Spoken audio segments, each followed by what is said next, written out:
Meditaciones de la Santísima Virgen María. María en la mente divina. La idea de María en la eternidad. Todos hemos existido desde la eternidad en la mente de Dios. A todos nos conocía perfectamente. En ti en particular pensaba, y ya entonces, cuando faltaban muchos millones y millones de años para tu existencia en este mundo, Él ya te amaba. Con razón dice San Juan, amemos a Dios porque Él primeramente nos ha amado. Si esto se dice de todos y puedes decirlo particularmente de ti, ¿qué dirás de María? Ella ocupaba la mente de Dios más y mejor que todos los demás. Después de su esencia, que es el pensamiento principal de Dios, lo primero que sus ojos ven es a María, a ella antes que a nadie, por ella a todos los demás. Si por un imposible Dios pudiera olvidarse de todos y dejar de conocernos a todos, no podría dejar de ver y de mirar en su entendimiento a María, por la participación que en ella hay de Dios, por la unión que tiene ella con la divinidad. En fin, es la idea más grande de Dios después de la que Él tiene de sí mismo. La idea de María en la creación. Cuando un artista quiere expresar en sus obras lo que en su mente concibió, primero se ensaya en el barro para después modelar la imagen con toda perfección. Esa es la creación entera, un ensayo de Dios hasta que llegó a formar a María, como la obra maestra de sus manos. Ella viene a ser como un resumen de toda la creación. Las gracias y bellezas repartidas en otros seres se encuentran acumulados y sublimados en María. Y así, al formar Dios a su madre, parece como que se fue inspirando en todo lo que había hecho para hacerla muy superior a todas las criaturas. Se inspiró en los serafines para abrazarla en amor. Se inspiró en los ángeles para su pureza, en los patriarcas como Abraham para fortalecer y robustecer su fe, en Ruth para su modestia, en Judith para su valor, pero para darle a su corazón de madre no pudo inspirarse en nada. No hay nada que pueda compararse y asemejarse con el corazón de la Virgen. Fue necesario que Dios mirase a su mismo corazón para darle un corazón semejante al suyo, y así, con ese corazón amará a Dios y a los hombres como Él mismo nos amaba. La Iglesia la aplica a estas palabras tan magníficas que resumen esta misma idea. El Señor me tuvo consigo al principio de sus obras, antes que crease cosa alguna.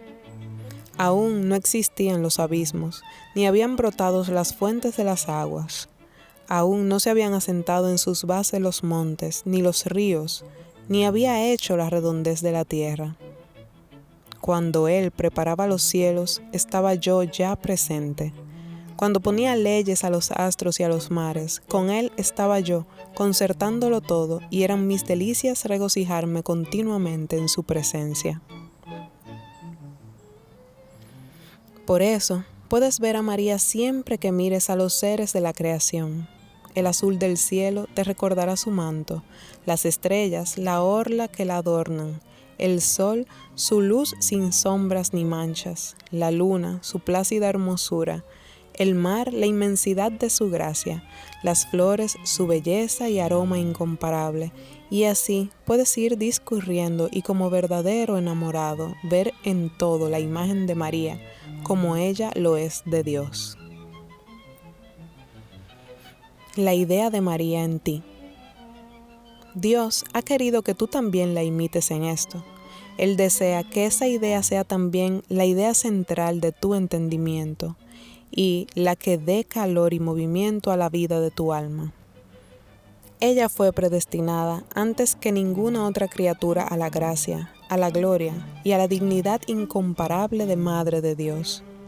Pero después de ella hemos sido predestinados los demás también, a la gracia que nunca nos falta, a la gloria si correspondemos a esta gracia, y a la dignidad incomparable de llamarnos y ser hijos de Dios y hermanos de Jesucristo. Pero esta altísima dignidad está ligada íntimamente con María. Ella es tu madre, ella la que te dará el ser de hijo de Dios.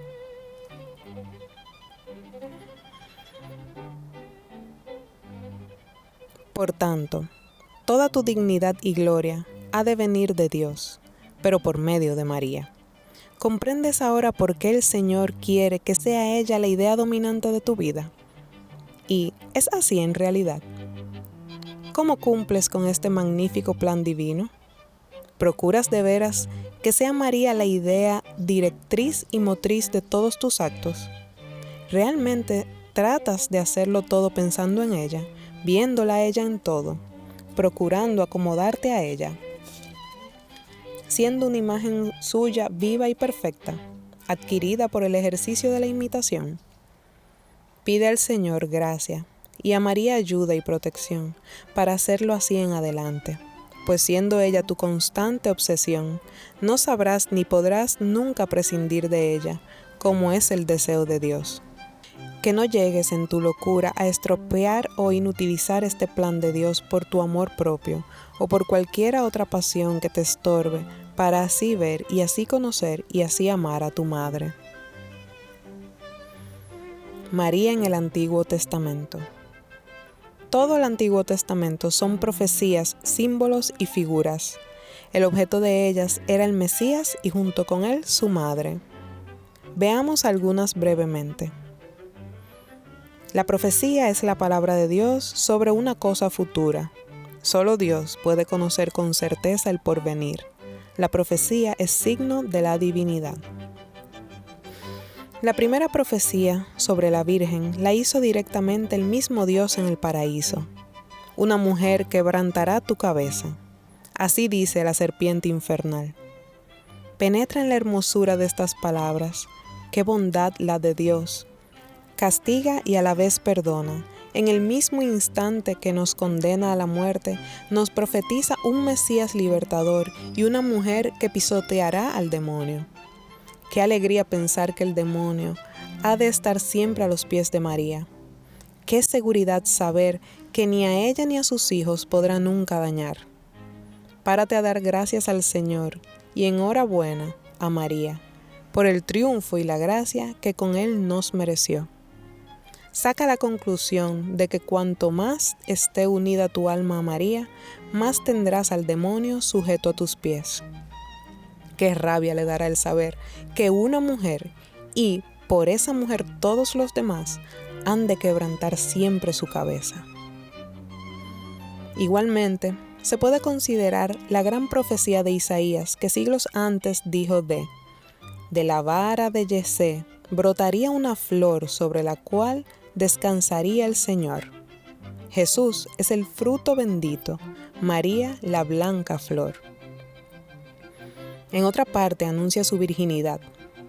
He aquí que una virgen concebirá y dará a luz un hijo que se llamará Emmanuel. Son las dos coronas de la Virgen, su maternidad divina junto con su divinidad.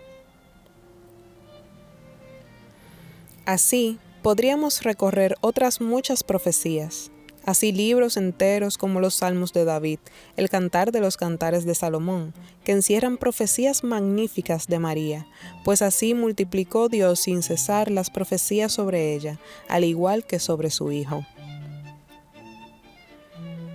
Símbolos. Aún son más numerosos. El paraíso terrenal, con el árbol que daba la vida, es la Santísima Virgen, verdadero paraíso, donde Cristo, árbol de vida, brotó. El arca de Noé, que se salvó del naufragio. La paloma del arca, que por no descansar en el cieno de la tierra, vuelve blanca al arca, con el ramo verde en su pico. ¡Qué hermosas imágenes de María! La escala de Jacob, que junta el cielo con la tierra. La vara de Aarón, que florece en la oscuridad del tabernáculo y en presencia de solo Dios. El arca de la alianza, fabricada con maderas incorruptibles, y que encerraba los grandes misterios. La zarza ardiendo y que ardía con un fuego divino sin consumirse, rodeada de la majestad de Dios. Estos y otros 1000 y 1000 símbolos que hay en las Sagradas Escrituras revelan la hermosura, la dignidad, la grandeza y excelencia de María.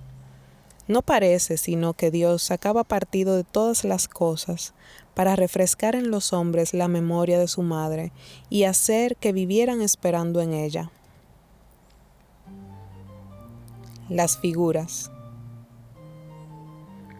Todas las mujeres célebres del Antiguo Testamento figuran a María. Eva, madre de la humanidad, pero para su perdición.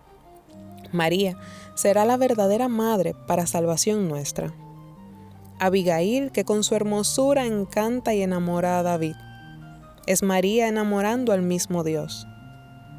Jael, que traspasa con un clavo la cabeza de Sísara, enemigo del pueblo de Dios.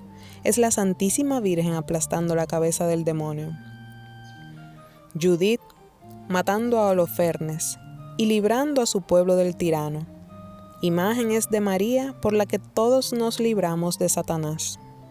Esther, ante el trono del Rey intercediendo por su pueblo, significa a la Santísima Virgen que sin cesar pide e intercede por nosotros ante el trono de Dios, y así sucesivamente podríamos recorrer todas las figuras grandes del Antiguo Testamento, y en todas veríamos a María. Abísmate ante el amor de Dios a María.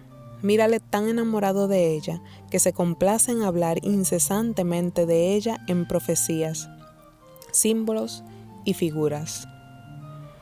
Parece que es el pensamiento dominante, la obsesión de Dios. ¿Y tú eres así con tu madre? ¿Estás así de enamorado y encantado de ella? ¿Es ella el pensamiento central de tu entendimiento? ¿Piensas en ella, hablas de ella? ¿La ves en todas partes? ¿Te unes a ella? ¿Vives en ella y de ella? ¿Sabes hacer algo sin ella? Reflexiona, examina y saca la debida consecuencia de amar así con locura a tu madre querida. María Inmaculada. Llegando el tiempo dichoso fijado por Dios para la salvación del mundo, fue concebida la Santísima Virgen, pero no como los demás hombres, sino pura y sin mancha, sin contraer el pecado original. Meditemos los testimonios que nos aseguran esta consoladora verdad. Primero, Dios. Recuerda el pecado de Adán y Eva y el castigo del Señor. Maldice Dios a la serpiente con estas palabras: pondré enemistades entre ti y la mujer, entre tu descendencia y la suya. Ella quebrantará tu cabeza y tú estarás siempre bajo sus pies. En estas palabras, considera 3 cosas. Primero, que una mujer prodigiosa y su descendencia se vengarían de la serpiente. Segundo, que entre la mujer y la serpiente habría enemistades perpetuas. Y tercero, que el demonio quedaría vencido por la victoria de esa mujer. Pues bien, si María no hubiera sido inmaculada y hubiera tenido algún pecado, no hubieran sido perpetuas esas enemistades, ya que el pecado es un acto de amistad con el demonio, y además no sería ella la vencedora, sino la vencida. Pues en el pecado, el que triunfa es el demonio, y el hombre el esclavo que queda derrotado. Nota bien, que esa victoria es de la mujer y su descendencia, y que esta descendencia es su Hijo Jesucristo, y nosotros, que somos hermanos de Cristo, somos descendencia de María, pues es nuestra madre. Luego, con ella y por ella, debemos luchar contra el demonio y así imitaremos más su pureza inmaculada al luchar y vencer a Satanás. El ángel. En aquellas palabras, Dios te salve, la llena de gracia, el ángel llama a la Virgen claramente Inmaculada porque ¿cuándo y cómo se llenó María de gracia? Precisamente en su Inmaculada Concepción. Esta plenitud es prodigiosa es única, es de siempre. De no ser así, el ángel no hubiera dicho esas palabras, pues muchos santos ha habido muy santos y con mucha gracia de Dios, pero con esa plenitud ninguno, al menos al momento de nacer. Por el pecado original no tenían gracia alguna. Pero María no es así. En todo momento y siempre es la llena de gracia. Luego, nunca con pecado, ni siquiera el original. Por tanto, al llamarla el ángel la llena de gracia, la llama Inmaculada. Saborea estas dulcísimas palabras y da gracias al ángel por haber hecho este panegírico tan hermoso de María Inmaculada. La Iglesia. 19 siglos suspiró la Iglesia por este dogma. Contempla el magnífico desfile. Son los santos padres, los doctores, los escritores eclesiásticos, los místicos y ascéticos, los santos todos y en especial los más enamorados de María, los que han tejido sin cesar una corona de alabanzas a su Inmaculada Concepción. Son las vírgenes de la Santa Iglesia que por imitar su pureza inmaculada se consagraron a ella con voto de virginidad. Mira cuántas son y qué hermosas, qué ejército tan escogido, es el ejército blanco de María Inmaculada. Fue todo el pueblo cristiano que la aclamaba hasta en sus cantares, pura y limpia en su concepción. No ha habido dogma más hondamente sentido ni más comprendido por todos que este. Y fue entonces cuando después de 19 siglos, el Papa Pío IX, recogiendo ese anhelo y esas alabanzas, teje con ellas la corona definitiva de la definición dogmática de la Inmaculada Concepción. Detente a contemplar así a María como el objeto de las alabanzas de toda la Iglesia en este misterio. Y mira cómo se cumplen sus palabras: me llamarán bienaventurada todas las generaciones. María. Ella misma confirma las palabras infalibles del Papa. Es la Virgen Blanca de Lourdes, que después de 17 apariciones, por fin se declara aquella niña y la dice: soy la Inmaculada Concepción. Las fuentes milagrosas, los millares de peregrinos, los enfermos innumerables, las plegarias incesantes y los cánticos perennes de Lourdes son un eco de estas palabras y una confirmación de la definición pontificia. María es inmaculada en su concepción. Recuerda esta historia de Lourdes y también tú en espíritu únete a este coro de alabanzas que allí sin cesar se entonan a María Inmaculada. Nosotros. Dios, el ángel, el Papa, María misma, son los testimonios que proclaman este dogma. ¿Y nosotros qué haremos? ¿Alegrarnos y gozarnos en él? No basta. Podemos y debemos tomar parte en él. María Inmaculada es una capitana con su ejército en contra de la serpiente y el suyo. Tenemos que alistarnos en las banderas de María y luchar contra el pecado en todas sus manifestaciones: tibieza, ingratitud, amor propio. Solo así seremos imitadores de María Inmaculada. Guerra pues al pecado por María Inmaculada. El misterio. Medita bien lo que significa y representa este misterio y procura ahondar en él, pues es muy provechoso conocerlo a fondo. El estado de la humanidad antes del pecado. Recuerda lo que era y lo que hubiera sido el hombre sin el pecado de Adán. Plan sublime y magnífico el de Dios. Terminada la creación y los demás seres, el Señor quiere nombrar y crear un rey de aquella creación y piensa en el hombre, con qué cariño le forma en su seno, con sus propias manos, no con su palabra como a las otras criaturas, y sobre todo, cómo le infunde el alma, espiritual, inmortal, imagen y semejanza de su divinidad. Esto es poco. Recuerda el paraíso terrestre, lugar de delicias y palacio de ese hombre. la vida feliz sin penas, amarguras, sufrimientos, dolores, lágrimas, etc. Nada de tristeza, todo era alegría y satisfacción. En su alma puso la integridad o sujeción de las pasiones a la razón, la ciencia infusa para saberlo todo sin trabajo ni estudio, y sobre todo, la gracia santificante para que fuera un santo siempre. El destino de la humanidad, ser feliz y ser santa sirviendo y amando a Dios sin cesar. Su fin, sin pasar por la muerte, trasladarse al cielo para alabar allí a Dios eternamente. Magnífico, sublime, divino el plan de Dios. Detente a meditarlo y a saborearlo, y gustarlo como si fuera real y efectivo. La caída. Vino el pecado, y con él todos los males. El autor del dolor y del sufrimiento no fue Dios. Él no nos hizo para sufrir, fuimos nosotros mismos al pecar. El maldito pecado, causa de todo mal. Contempla las tristezas, angustias, dolores y tormentos del corazón humano desde Adán hasta ahora. Mira las enfermedades asquerosas, dolorosas y repugnantes que afligen al hombre, y sobre todo la muerte con sus sufrimientos y agonías, con su humillación y corrupción del sepulcro. ¡Qué cuadro más horrible!